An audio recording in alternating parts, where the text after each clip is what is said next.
by nature alone, remember, without looking to the Bible. You look to the Bible and you see historical versions of Abraham and Moses and Christ living out these virtues, but except those are more like instantiations of the principles that we can extract from nature with our own reason. Okay, so nothing too tricky today. Natural law means ethics that we're sort of deriving from nature and from our natural reason. Okay.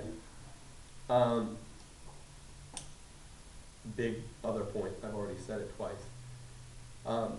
One of the foremost marks of modernity that's a tension that doesn't make sense was the attempt in early Enlightenment to try to excise natural law from natural theology. And that really can't be done. Okay. So remember, what Francis Bacon did was he had this positivistic turn. Really the late medieval thought was early Enlightenment. I mean, it was a distinction of degree, not a distinction of kind. So by the time you get to Anselm, Duns Scotus, Suarez, Francis Bacon, you're getting guys that are more interested in seeing the universe in basically mechanistic terms and non-teleological terms. So the view that final causation, telos, is speculative, invisible, eliminable from scientific and philosophical inquiry, that's basically the view. It's basically what we have nowadays.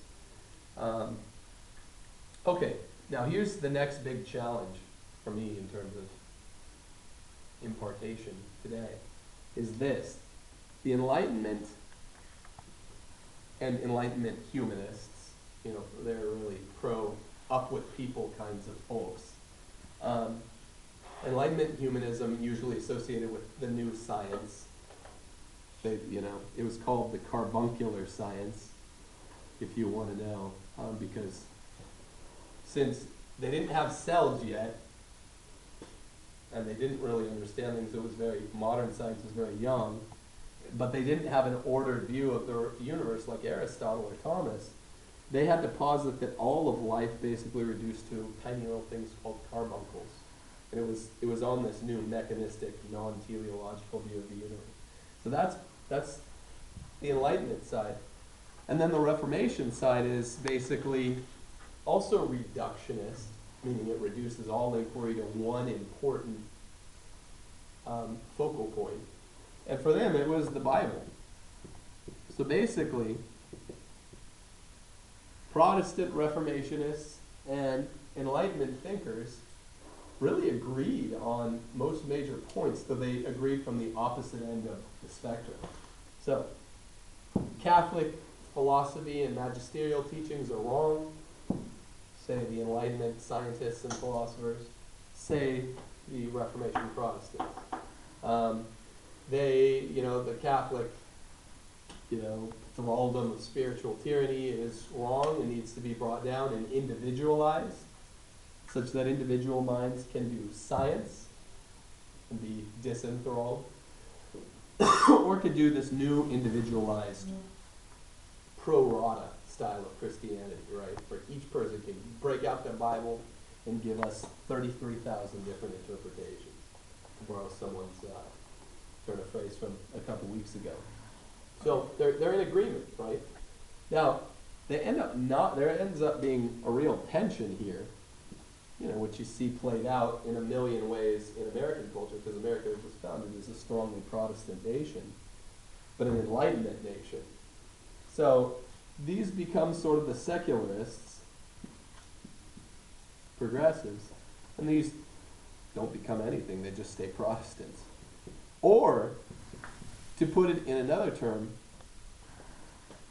many of these Protestants, without, the magisterial tradition of the church, the non-magisterial Christianity, without the sacraments of the church, which they said is like magic, magicianship or something, without, the special forms of grace that the Catholic Church bestows, some might have sort of defected, this is a weak line, to this camp, and it's called liberal theology. And it was big in Germany. This is like, the heart of liberal theology was Germany. But, so anytime we're talking about the Enlightenment or the Reformation, they're happening at the same time. They're kind of the same thing, but kind of opposite. I know this is a little bit hard to articulate properly in our lecture, but think of them as in parallel as much as you can. So remember, intelligibility associate with the Catholic Church and Catholic teachings and philosophy. And that intelligibility was attacked and disrupted by the Protestant Reformation because they supposed basically that only the Bible, sola scriptura, was a thing that's intelligible. And Enlightenment science, on the other hand, assumes on similar lines that without being able to end run where the sciences are going by using teleology, that's what I mean by end running, really the only theses worth pursuing or investigating as a scientist, as an Enlightenment guy, is based on demonstrated fact. That's that positivism, right? Don't really, in science we have theories, but don't make theories that touch on big purposes. And of course, what happened in the 20th century is now they want to return to that, get a grand unification theory for cosmology and quantum theory, and they don't really have the tools to do it because they're functioning on positivist grounds. So that's a digression. But the point is, final causation was banished from both Enlightenment thought, Reformation thought, and so they're functioning in parallel in this way. They're both reductionistic. Protestant Reformation thought reduces all thought to the Bible. Enlightenment thought reduces all science to the carbuncle. And after that, when that was patently shown to be laughable, the science was so bad, they just started calling it facto, quote, facts, things that have been done or made. So it's a backward looking. It's plagued by being backward looking. So equal and opposite footing, that's how I want you to think of these things. And from this strange relationship between Enlightenment humanists and Protestants sprang up a very thoroughly, maturely strange relationship. And that's what we see in America nowadays when you see the bandying back and forth between Protestants and, I'll tell you why, they're not really humanists anymore. They've kind of become anti-humanists. And you get strange eugenics and abortion arguments from their side. But they were originally humanists at the outset. Any questions there?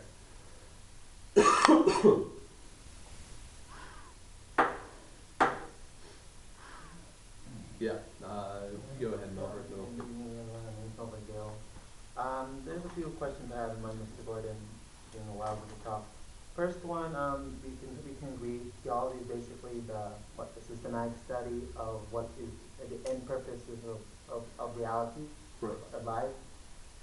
Could we not argue when you're talking way back in the game about how the Reformation, you see people say Reformation caused the late medieval thought. I took history of economic thought. Couldn't we also argue that some of this happened in Dr. Thomas Aquinas' time before the Renaissance? Like some of the secularistic trends started when some theologians and thinkers were thinking along, like, we can accept the church in this area. I think I'm recalling, and from my own studies, and then when it comes to real life, we can pretend. Like it happened in St. Thomas Aquinas. I remember he tried to argue with some thinkers that you can't do that. It must be totality or it must be not. Sure. Can you explain on that? And well, there's nothing new under the sun. That's what I'm saying. So, I'm talking about, remember, this is an important point. College freshmen go off to college and read Nietzsche for the first time, and they start making arguments that they solely ascribe to him, solely falsely ascribe to him. What you say is like, look, indeed Nietzsche's got a gifted way of writing. He says write in blood, and he seemed to write in an aphoristic style that's still comely. But in terms of truth, yeah, there's not a lot there. But what I always say to those freshmen or sophomores who are enthralled with Nietzsche is go to Plato. There are 3 or 4 characters in the Platonic dialogues that are saying the exact, I mean, not an analogous thing, not kind of like it, but identically similar things, namely Thrasymachus and in the Gorgias. So so there's nothing new under the sun. There were characters, the Platonists at the University of Paris in the debates around the late 1200s were making some arguments that ended up sounding similar to Protestant arguments. St. Paul I made remember arguments that- that sounded similar to Protestant I arguments. remember in Right. the paper when I did Bishop of Church of all schools, the Bishop of Paris was the one at that time condemned St. Thomas Aquinas to his death Right. for his heresies. Did that turn out to have any validity? It had no validity historically, but it has validity in terms of what you asked. All right. No worries. Even at the University of Paris, the Platonists, the Franciscans, I think it was Bonaventure, they were all making similar arguments. What we're talking about here are the ideas that had preponderance at the given time we're talking about. So Thank you. when, postmodernism, it doesn't mean that one man doesn't have a deeply anti-postmodern sentiment. I do, or I know you do. But not one man. I'm talking about the ideas that, Alfred North Whitehead said, when you look to an epoch, judge not its suppositions, but its presuppositions. So we're dealing, when you look to the history of thought, you want to deal with the presuppositions of the age. It tells you more than looking at the It's suppositions. kind of ironic that the same place that started Reformation, the same place that started Liberation theology, I thought it came from Latin America, or they took it from Europe and they made their own version and spread Yeah. Asia. That's Yeah. what I thought. Yeah, yeah. Yeah, the font of most ideas. And But now again, everyone- people can reason to this stuff a And priori. economists, they're the ones that we have to rely on the stability of the European Union, Right, out of the box it's a thinking. different matter, yeah, Surely. I agree. Yeah, what was your question here, sir? Well, it's just, in history, you read often that the Catholics were fighting the Enlightenment period, wanting part of it. It seems like that's not entirely true, but as you're explaining it, but if we did fight the Enlightenment, it's only because we took the final purpose out of it. Does that make sense? Sure. Again, I'm not here to do historical apologetics, which suggests that, like, at that time there was no Counter-Reformation, and the Counter-Reformation Inquisition, inquisitorial staff were all angels or anything like that. It's just, yeah, the Catholic Church objected to the Enlightenment, objecting to it in some fair ways and in some unfair ways, right? But what's really important is to just see that the Catholic Church was ultimately right to suggest that truth is best uncovered this way, by looking at things telos. So yeah, I mean, there's a tension there. Right? You could go through every single, you couldn't do it, in fact, there's not enough time in the day. If you go through every single historical conflict, and say, okay, who was right here? Who was right in the first Crusades and the second?